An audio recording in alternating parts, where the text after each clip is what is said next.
Back at it again. We are continuing our visit with the San Diego Padres, and one of the aces of this staff, Dylan Cease, joins us here now. Dylan, how's spring been going for you? It's been kind of a slow build-up, but it does seem like you're starting to hit your stride right now. Yeah, it's going good. I've pretty much gotten everything I need out of it. Velo's there, shapes are mostly there, so still working on consistency, but I like where I'm at. As far as coming into this season and coming off just a great year for you and for this team, what kinds of things are you focused on? I mean, how do you keep telling yourself, I got to get this better and that better? Yeah. Right now, really, it's kind of just the building blocks of everything, getting the body in shape, getting the focus right. I don't know. I feel like that's just honestly a never-ending part of baseball and in the game, really. If you're not doing that, you're going to get passed up eventually. So I think most good players kind of have the mindset of if they can add or get better in an area, they're going to go for it. You've certainly already begun to kind of do that this season. You've been talking a little bit about adding the changeup to your repertoire, and that's not fair, by the way. you would think so, right? I mean, you pretty much have a pitch that can kind of do a little bit of everything, and so now you add in this direction to your arsenal. How has that process been going? I know you had experimented a little bit a couple starts ago. I didn't see the last one. Did you get to mix in a few more of those changeups? Yeah, I got 2 strikeouts on it last start. Hey, nice. Right. I don't think it's ever going to be a big, crazy movement pitch. But for me, it just giving another look to lefties, something bottom of the zone, hopefully, and change of speed. It's not going to be, a 70-grade pitch for me, but just something else to keep in their minds and keep them off balance and kind of balance out the repertoire. We as fans and in the media, we probably do this totally different than you do it.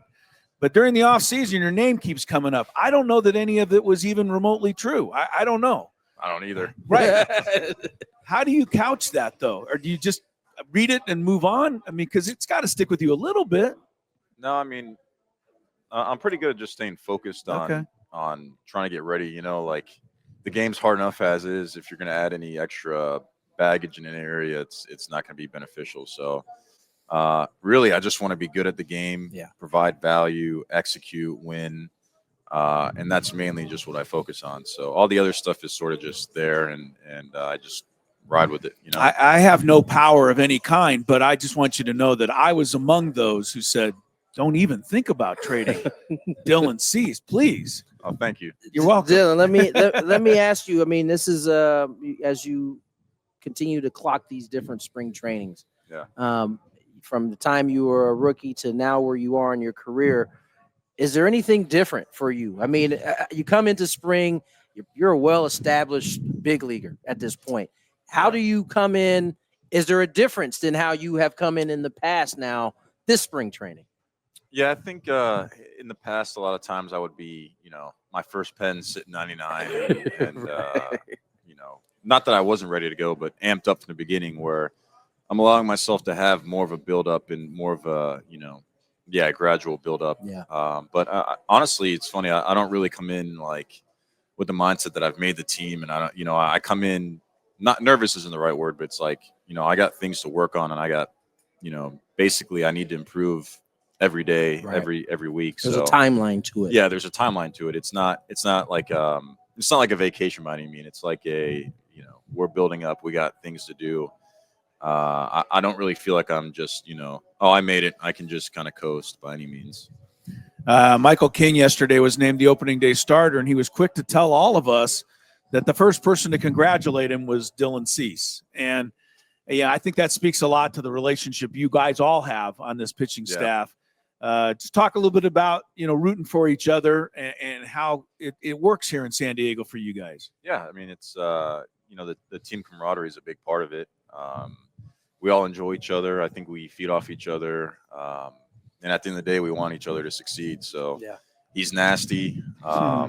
He's going to do great. And, I think we genuinely care about each other. It's the biggest thing. There's not much more to say about it. We really like each other, As we were waiting, for Jason's interview before we got it, it took a little bit because a conversation broke out at the back table over there.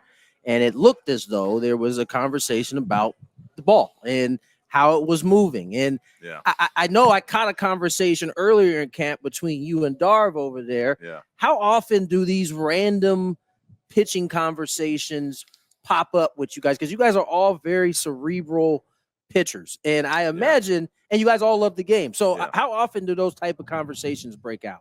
I would say daily. I mean, it really, for real, it's one of those things where everybody has different strengths and everyone does something well. So, you got a guy like Michael who he's probably asking Michael about his changeup, how he gets run on it or whatever. And I mean, we're always just picking each other's brains, trying to get even just a little bit better. Yeah. So, and it's not just spring training; it's all year in the off season. So it's not just at the yard. You guys get a text from one another, and it takes off. Yeah, for sure. I mean, we're constantly, definitely constantly talking to each other and seeing what's working. It's at the end of the day, Ruben and everyone and the staff is great, but we're also out there getting, the reps with stuff and real time info. Yeah, real time and seeing what's working. And so a lot of times your fellow players can also be great coaches, if you're willing to listen. Yeah.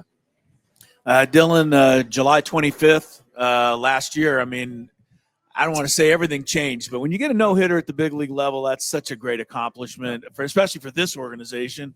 And I'm sure you've been asked too many times about it, but do you allow yourself once in a while to get back in that moment and say that was pretty special? Yeah, I mean, I haven't thought about it in a while.